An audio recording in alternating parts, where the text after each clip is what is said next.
शिवरात्रीच्या पावन पर्वावर भगवान शंकराची उपासना संपूर्ण जगभरात केली जाते। भारतातील मंदिरे भक्तांनी गजबजलेली असताना पाकिस्तानात ही काही ऐतिहासिक शिव मंदिरे आजही भक्तांच्या आस्थेचा केंद्रबिंदू आहेत। नमस्कार, मी सुनंदा नाईक आणि आपण पाहताय तारा न्यूज। आज इतिहासाच्या अनेक वळणानंतरही या मंदिरांनी श्रद्धेचा दिवा सतत तेवत ठेवलाय। चला जाणून घेऊया पाकिस्तानातील ऐतिहासिक शिव मंदिराबद्दल, जिथे आजही भक्तगण भोलेनाथाच्या चरणी नतमस्तक होतात। कराची जवळच्या समुद्र किनाऱ्यावर वाऱ्याच्या झुळकींसह उभं असलेलं मनोरा शिव मंदिर अथवा वरुण देव मंदिर हे एक धार्मिक स्थळ नाही, तर इतिहासाचा एक जिवंत दस्तऐवज आहे। हजारो वर्षांपूर्वी समुद्र देवता वरुण आणि भगवान शिव यांच्या उपासनेसाठी या मंदिराची स्थापना करण्यात आली होती। आजही हे मंदिर अथांग समुद्राच्या लाटांसोबत आपली अस्तित्व गाथा सांगत उभं आहे। पाकिस्तानच्या पंजाब प्रांतात वसलेलं कटास राज मंदिर हे केवळ एक मंदिर नाही, तर शिवभक्तांसाठी पवित्र तीर्थक्षेत्र आहे।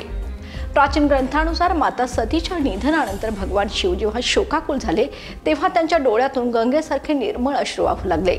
या अश्रूने तयार झालेल्या पवित्र सरोवराच्या काठावरच या भव्य मंदिराची निर्मिती झाली।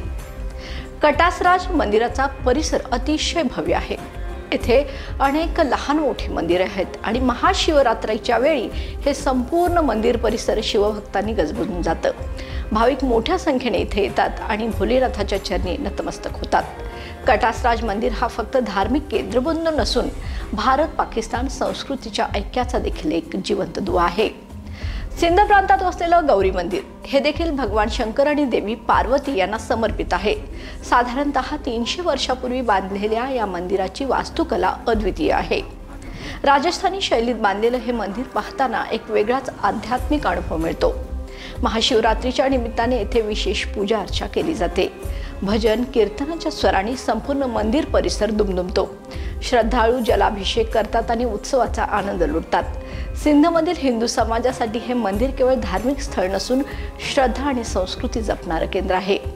पाकिस्तानातील या मंदिरांनी काळाच्या प्रवाहात अनेक स्थित्यंतर पाहिली, परंतु श्रद्धेचा ओलावा कधीच कोरडा झाला नाही। मनोरा मंदिर, कटासराज मंदिर आणि गौरी मंदिर ही केवळ वास्तू नाहीत, तर हिंदू संस्कृतीचा आणि आस्थेचा अविभाज्य भाग आहेत। महाशिवरात्रीच्या निमित्ताने जगभरात कुठेही असलेला भक्त असो, ओम नमः शिवायचा गजर करत भोलेनाथच्या चरणी नतमस्तक होतो। या मंदिराचा ऐतिहासिक ठेवा जतन हो आणि श्रद्धेचा प्रकाश अखंडपणे तेवत राहो, हीच ईश्वर चरणी प्रार्थना। धन्यवाद।